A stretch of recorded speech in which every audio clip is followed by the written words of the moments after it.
Assalamualaikum warahmatullahi wabarakatuh. Perkenalkan, nama saya Dwiansi Septirtiani C dengan NIM C0D022005. Baiklah, di sini saya akan menjelaskan materi tentang teknik presentasi, alat dan media presentasi, metode presentasi dan persiapan presentasi.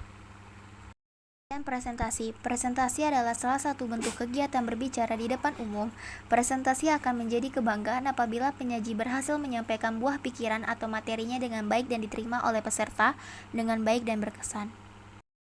Presentasi yang efektif. 1. Menyiapkan materi presentasi. A. Menyiapkan bahan presentasi dengan mempertimbangkan waktu yang disediakan dan melihat sasaran yang dituju dalam presentasi.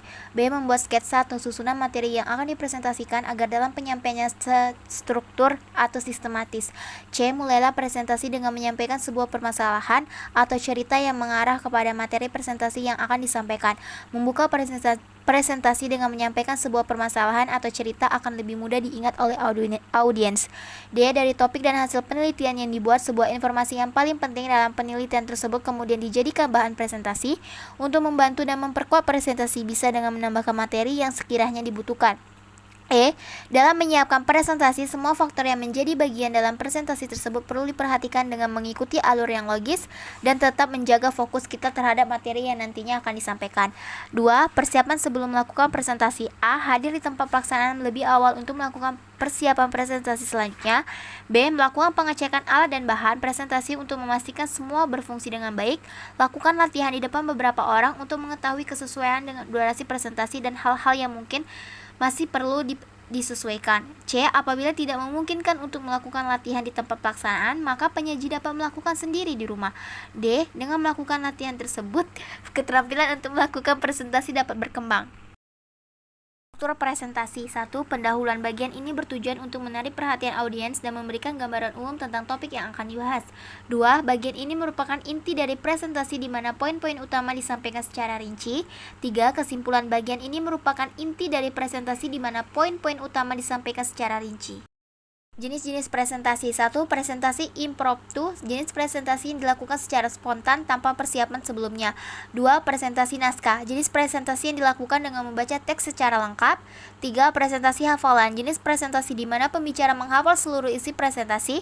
4. Presentasi ekstemporer. Merupakan kombinasi dari presentasi naskah dan hafalan. Mengatasi kegugupan saat presentasi. 1. Berusaha menghindar adalah tipe pertama dari kegugupan yang biasanya sering terjadi pada kebanyakan orang.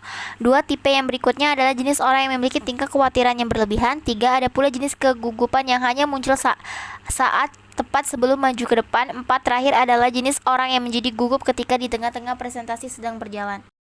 Presentasi. 1. Menyampaikan informasi. Salah satu tujuan utama presentasi adalah untuk memberikan informasi yang jelas dan akurat kepada audiens. 2. Meyakinkan audiens. Presentasi persuasif bertujuan untuk mempengaruhi pandangan atau tindakan audiens. 3. Mengajarkan keterampilan atau proses. Presentasi instruksional bertujuan untuk mengedukasi audiens tentang cara melakukan sesuatu. 4. Melaporkan hasil atau perkembangan. Dalam konteks bisnis atau akademis, presentasi sering digunakan untuk melaporkan hasil penelitian, proyek, atau kinerja. 5. Menyelesaikan masalah atau membuka keputusan. Presentasi dapat digunakan untuk mengeksplorasi solusi potensi untuk membantu audiens dalam pengembalian keputusan. Presentasi yang efektif. 1. Membuka presentasi. 2. Cara bertutur pesan yang akan disampaikan kepada peserta dalam presentasi sangat mengandalkan penggunaan bahasa, vokal, pengucapan, dan nada. Menurut studi komunikasi, cara menyampaikan pesan memiliki dampak yang lebih berarti daripada sekadar ujaran. 3. Penyampaian yang menarik. 4. Sikap berpresentasi. 5. Mengakhiri presentasi. Presentasi. 1. Presentasi interaktif. Dalam metode presentasi interaktif, guru melibatkan siswa secara aktif dalam proses belajar. 2. Presentasi multimedia. Imajinasi dan kreativitas dapat dibangkitkan dengan menggunakan metode presentasi multimedia. 3. Presentasi berbasis permainan. Permainan tidak hanya untuk hiburan semata, tetapi juga dapat digunakan sebagai metode presentasi dalam pembelajaran. 4. Presentasi dengan cerita. Manusia cenderung lebih mudah mengingat informasi melalui cerita. 5. Presentasi luar kelas. Pembelajaran tidak harus terbatas di dalam ruang kelas.